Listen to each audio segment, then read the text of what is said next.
Hello everybody, it's Anthony here from Cutting Edge Guitar. Today we're doing another quick tip lesson for you all about how to execute hammer-ons and pull-offs in the right way. So the thing with a hammer-on, it's such an important part of lead guitar playing, okay? When you're playing lead guitar, I'd say probably 60 to 70% of the time you're using hammer-ons and pull-offs rather than picking everything. That's what I'm talking like if you're playing rock guitar, fusion guitar, that sort of stuff. Anything where you're using a distorted tone. It's very common for rock, blues, metal, fusion, all of that sort of thing for you to be using hammer-ons and pull-offs as a part of your lead style. So when we're looking at pentatonic style playing, basic minor pentatonic position 1, as I've just descended the shape there, I've used pull-offs on the way down. Pick the first note of each string and then do a pull-off. Or on the way back up, do a hammer-on. Now, this is a super vital technique that you've got to get it right in the first place. Otherwise, you're going to find yourself in a whole world of pain later on, okay? So, one of the things that's really important is getting your hand position, your setup right, okay? Thumb positioning is absolutely essential to this. Now, I've done another quick tip lesson about that previously, so you might want to check that one out because I've got the camera angle on the back of the guitar neck where you can absolutely see the thumb. In this particular case, actually, I want you to kind of look at my hand position and see what it looks like from the front. That's really important. So when you're doing your hammer-ons, even if it's just pentatonic and we're not using really like all 4 fingers on the fretting hand, you need to have your wrist in this really dropped sort of position.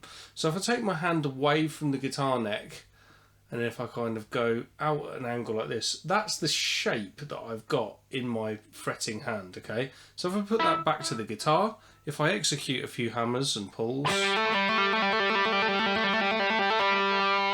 now if I take that away from the guitar, that's exactly what my hand looks like behind the guitar neck, okay? So the wrist is in this very dropped position. It's a point that I see a lot of guitar players with the palm of their hand too close to the bottom of the guitar neck, and that limits how much flexibility and dexterity you've got in your fretting hand fingers. So what you need to make sure is that your thumb is quite low down in the middle of the back of the neck. So as you're watching me do this, you can't see my thumb poking up the top, okay? So you want your thumb to be in the middle of the back of the neck.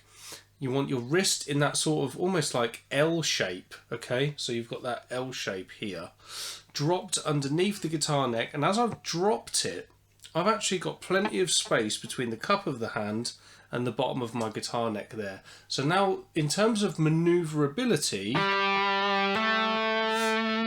hand is very free to maneuver, and also as I'm executing the hammers and the pulls, I'm using the tips of my fingers, okay?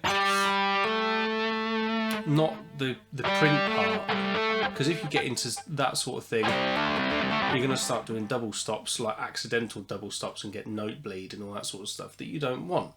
So how you actually execute the hammer? Well, let's assume that I've just played my G at the 5th fret on my D string, and what I'm going to do is I'm going to hammer onto the A at the 7th fret on the D string. How I'm executing it, what it'll do is I'm actually, when you're practicing these in the first place, you're going to come down from quite a height just to get this right. Now when you're playing really fast, you know, trilling and all that sort of thing, you'll make the motion a lot less. You won't come from the same sort of height.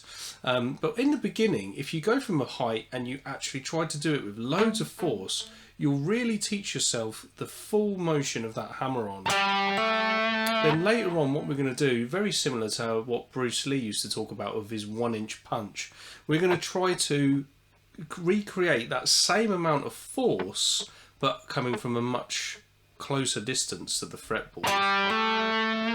So starting like so, and then we're going to try and execute it with the much closer distance.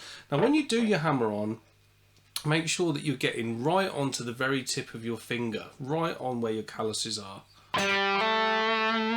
Now, when you do your pull off, where a lot of people go wrong with the pull off is that they think it's just the opposite of what you've done with your hammer on, but that will lead to a quieter note, because what you're not really doing, you're not just lifting away from the string.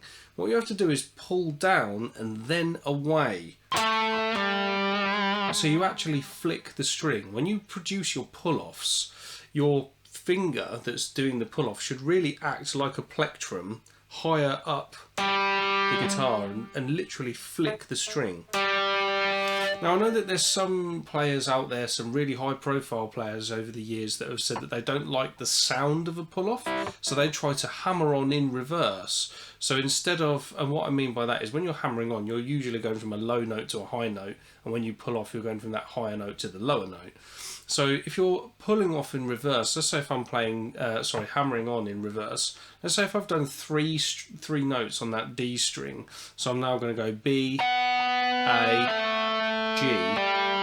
If I'm hammering on in reverse, I'm going to do this, hammer, then as this finger comes away, I'm going to then hammer down the second finger and then hammer down the first finger, so you'll get.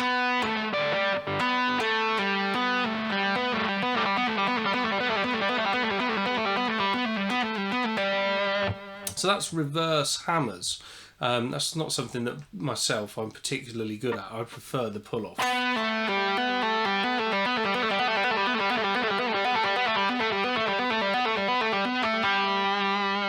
But it's horses for courses, you know. If you don't like the sound of the pull-off, whatever, you've got to try whichever way and see what works for you. But as you start looking at these, obviously hammer-ons and pull-offs are super common in modern rock and blues guitar and all that sort of thing when using the minor pentatonic scale.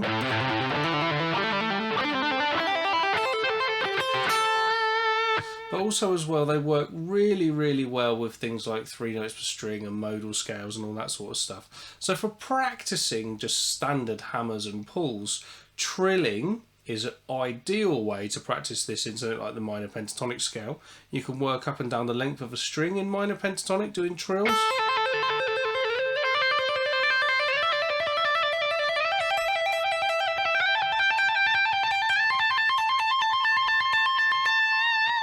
Or you can do that through different shapes. So rather than doing standard position 1, I might move it to position 3.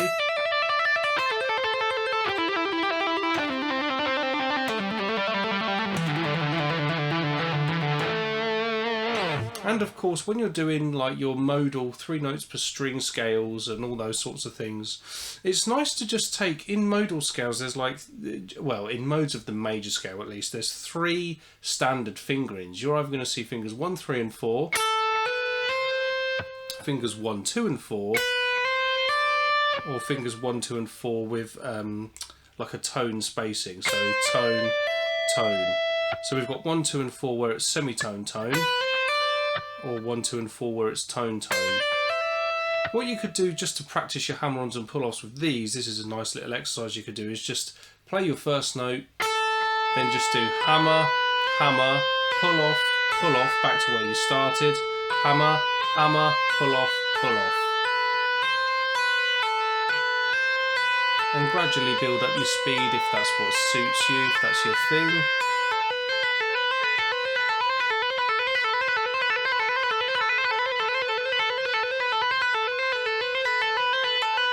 And start slowing it back down again so that you've got more control over it.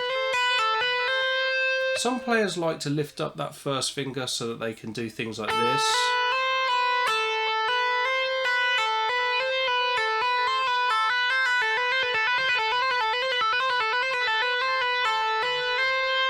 Other people like to anchor that first finger.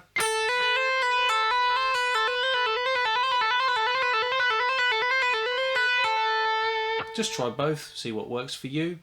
And obviously make sure you practice that in the other different fingerings that you'll encounter.